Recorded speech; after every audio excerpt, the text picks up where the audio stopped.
जी welcome back नाजरीन। अब बात करते हैं जो हुकूमत ने कल अवाम के ऊपर पेट्रोल बम गिराया है।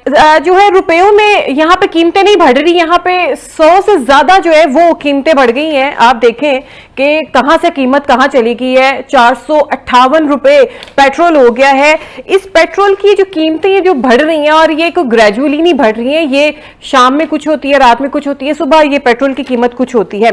जी शेख साहब, मुझे ये बताइएगा, जिस तरीके से हुकूमत ने अवाम के ऊपर ये पेट्रोल बम गिराया है, एक आम आदमी जो पहले ही बेचारा हैंड टू माउथ है और जिसकी 40,000 से भी कम या 40,000 आप तनख्वाह उसकी एस्टिमेट लगाएं, तो सर वो कहाँ पे स्टैंड करता है? वो किस तरीके से गुजारा करेगा इतनी महंगाई के दौर में? बहुत शुक्रिया मैम जी। अच्छा, हम इस सूरत को अगर देखें तो ये वजह क्या बनी जी, इसमें जो मैं थोड़ी सी आपको डिटेल से आपको बात करूँगा। जी। हम जितने भी ममालिक देखें जो मिडल ईस्ट से जो तेल वगैरह जो इंपोर्ट करते हैं, उसमें सबसे ज़्यादा जो तेल इंपोर्ट करता है वो जॉर्डन है। वो 90.6% अपनी जो ज़रूरियात हैं उसका तेल जो मिडल ईस्ट से जो है ना इंपोर्ट करता है। उस पर दूसरे नंबर पे पाकिस्तान आता है। पाकिस्तान 88.8% जो है ना वो जो अपनी ज़रूरियात हैं उनका तेल मिडल ईस्ट से वो इंपोर्ट करता है। उसके बाद श्रीलंका है 43.5% आ जाता है। उसके बाद जो बांग्लादेश है वो 38% इंपोर्ट करता है। उसके बाद जो हमारा हमसाया मुल्क है इंडिया जी, वो 51.4% जो अपनी ज़रूरियात का जो तेल है वो मिडल ईस्ट से जो है ना इंपोर्ट करता है।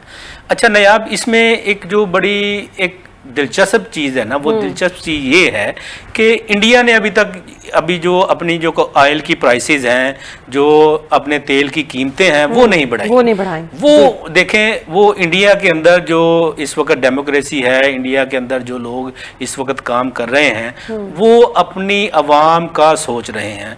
वो ऐसी चीज़ें नहीं कर रहे कि इस जंग की वजह से आपको पता है वो जो फर्टिलाइज़र है वो भी रुक चुकी है। अब जो ये सारी चीज़ें जो हमारी जो खुराक है उसके ऊपर भी ये इसके असर आने वाले हैं। और अगर हम ये चीज़ें देखें तो आप इंडिया की पॉलिसी को देखें। इंडिया ने जो अपनी ज़रूरत का 51.4% जो ऑयल जो है वो मिडल ईस्ट से इंपोर्ट करता है। इंडिया ने अभी तक जो अपनी जो पिछली पुरानी प्राइसेस थी वो ही चला रहे हैं। हमने पहले जो है ना वो 55 रुपये जो है ना वो बढ़ाया, अब 137 रुपये बढ़ा दिए। अब मौजूदा जो पेट्रोल की कीमत है वो 458 रुपये तकरीबन जो है ना ये बन चुकी है।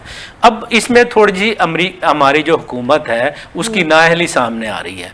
उसकी हुकूमत की कुछ मजबूरियां भी हैं, कुछ उनकी ऐसी चीज़ें हैं, वो अगर पेट्रोल के ऊपर वो सब्सिडी देते हैं तो वो अगर आप देखें पाकिस्तान ने जो IMF के साथ मुआहदा किया हुआ है, ये जो IMF की जो शराइत हैं, जो सब्सिडी अगर देते हैं तो उनका जो है IMF के साथ जो है ना बिल्कुल समझे कि जो अभी जो किस्त मिलने वाली है या जो भी एग्रीमेंट होने वाला है वो खतरे में पड़ जाता है। अच्छा। लेकिन नयाब, अगर हम पाकिस्तान की मौजूदा सूरत को देखते हैं तो उसमें अगर हम इंडिया की स्ट्रेटजी को देखते हैं, इसके साथ साथ हमारा जो एक इस्लामी मुल्क है बांग्लादेश, हम उनकी स्ट्रेटजी को देखते हैं। बांग्लादेश ने भी अभी तक जो है ना वो कीमतें जो है ना उन्होंने अभी तक रिवाइज नहीं की। बांग्लादेश भी अपनी ज़रूरत का 38% ऑयल मिडल ईस्ट से इंपोर्ट करता है और वो बिल्कुल समझे कि अगर पाकिस्तान ने कीमतें बढ़ाई हैं तो उनको भी बढ़ानी चाहिए। अब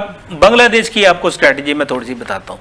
बांग्लादेश ने ये किया है कि बांग्लादेश की हुकूमत ने जो अभी उनके नए सदर आए हैं उन्होंने ये बड़े वाज़े तौर पे बयान दिया। उन्होंने ये कहा कि जो इनका मेन जो पेट्रोल है हम उसकी कीमत को जो है ना वो हम उसमें रिवाइज नहीं करेंगे, क्योंकि ये एक आम आदमी इसको इस्तेमाल करता है। आम आदमी की इस्तेमाल की वजह से अगर हम पेट्रोल ये महंगा करते हैं तो आम आदमी की जिंदगी पे असर पड़ेगा और उसकी वजह से जो है ना वो लोग जो है ना वो मुश्किलात का शिकार होंगे। उन्होंने जो पेट्रोल है उसको जो है है ना उन्होंने रिवाइज नहीं किया, उसकी पुरानी कीमत को बरकरार रखा है। उसके बाद उन्होंने क्या किया, जो जेट फ्यूल है, जो डीजल है, जो हाई ऑक्टेन है, उसमें उन्होंने कीमतें रिवाइज कर दी हैं। जो उनके पेट्रोल का जो बोझ था उन्होंने दूसरी चीजों पे डाल दिया।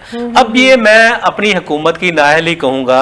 अब मौजूदा जो आप इस वक्त क्राइसिस देखते हैं, तो इस वक्त जो नायाब जो मिनिमम वेज है, जो मिनिमम वेज जो हुकूमत की तरफ से एक गवर्नमेंट मुलाजम की सैलरी मुकर्रर की गई है, वो 40,000 रुपये है। अगर आप इसको अगर 40,000 को अगर आप इसका कैलकुलेट करें, अगर आप उसको 458 रुपये का पेट्रोल देंगे, वो बेचारा एक मोटरसाइकिल लेके वो जिस तरीके से अपने घर से दफ्तर जाता है, अपने दूसरे ज़िंदगी के मामलात करता है, तो ये जो है ना बड़ी एक अजीब सी सूरत-ए-हाल जो है ना गवर्नमेंट ने पैदा कर दी है। इसको सोचना चाहिए। जिस तरीके से इंडिया की हुकूमत, जिस तरीके से बांग्लादेश की हुकूमत, जिस तरीके से दूसरे ममालिक जो अब थोड़ा सा मैं आपको और बताता चलूँ, जिन जिन ममालिक ने इस वार की वजह से जो प्राइस जो इंक्रीज की हैं, उनके भी मैं थोड़ा सा आपको बताता चलूं। कोलंबिया ने जो है वो 68% जो अपनी कीमतें हैं ना वो ज्यादा की हैं। अच्छा। वियतनाम ने 50% कर दी हैं। नाइजीरिया ने 38% की हैं। लाओस में 3% हुई हैं और कनाडा में 28% हुई हैं। और पाकिस्तान भी इन ममालिक में शामिल है जिसने तेल की कीमतों में इजाफा किया है। अच्छा नायाब, अब हम मौजूदा सूरत हाल में अगर हम देखें तो हमें ये बड़े वाज़ेह तौर पे नज़र आएगा जिस तरीके से तेल की कीमतें बढ़ रही हैं।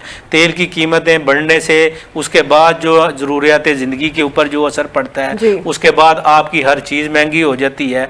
अब गवर्नमेंट को ये करना चाहिए, इनको अपने अखराजात को भी कम करना चाहिए। अब पिछले दिनों में उन्होंने कहा था कि जी हम जो है इतनी तनख्वाहें देंगे या ये देंगे, तो उसमें अगर हम एक चार्ट निकालें बड़ा वाज़ेह तौर पे हमें ये नज़र आएगा कि हुकूमत के खर्चों में कहीं हमें कोई कमी वाज़ेह तौर पे नज़र नहीं आ रही। अगर आप जो इस वक्त भी जो आप उनके जो प्रोटोकॉल के जो गाड़ियाँ निकलती हैं जो मुख्तलिफ वज़रा के साथ, मुख्तलिफ जो लोगों के साथ, उसमें प्रोटोकॉल में कोई कमी नहीं आ रही। तो मौजूदा कंडीशन में जो मेरे ख्याल में जो चीज़ है, इस सिस्टम को, इन सारी चीज़ों को इनको रिवाइज करना चाहिए और ये देखना चाहिए कि आम आदमी की ज़िंदगी के ऊपर जो असरात तेल महंगा होने से पड़ते हैं उनको किस तरह कम किया जा सकेगा। अब IMF पाकिस्तान की मजबूरियां हैं। पाकिस्तान जो IMF के साथ मुआहदा है, पाकिस्तान जो तेल के ऊपर वो सब्सिडी नहीं दे सकता, इसके साथ इनको कोई ऐसी कुछ चीज़ें करनी चाहिए जिससे आम आदमी को रिलीफ मिले। आम आदमी को जिस तरीके से अगर 40,000 रुपये उनकी तनख्वाह है, इस तनख्वाह को रिवाइज किया जाए। उसके बाद नायाब ये कहा जा रहा था कि एक स्कीम लाई जा रही है कि जिससे जो बाइक वाले हजरात हैं उनको 100 रुपये लीटर पेट्रोल मिलेगा या उनको 100 रुपये सस्ता मिलेगा। और इसका हमने फिर ये इसका बड़ा डीपली जाके देखा। उन पेट्रोलियम कंपनी से हमने जो राब्ता किया, लेकिन ऐसी कोई चीज़, और पेट्रोल पंप वालों से राब्ता किया कि आप 100 रुपये लीटर दे रहे हैं या आप 100 रुपये की कमी कर रहे हैं मौजूदा रेट से। उन्होंने पेट्रोलियम कंपनियों ने भी और जो पेट्रोल पंप के जो हजरात हैं उन्होंने भी ये बड़ा वाज़ेह तौर पे कहा कि हमें ऐसी कोई अभी तक जो नोटिस जारी नहीं हुआ।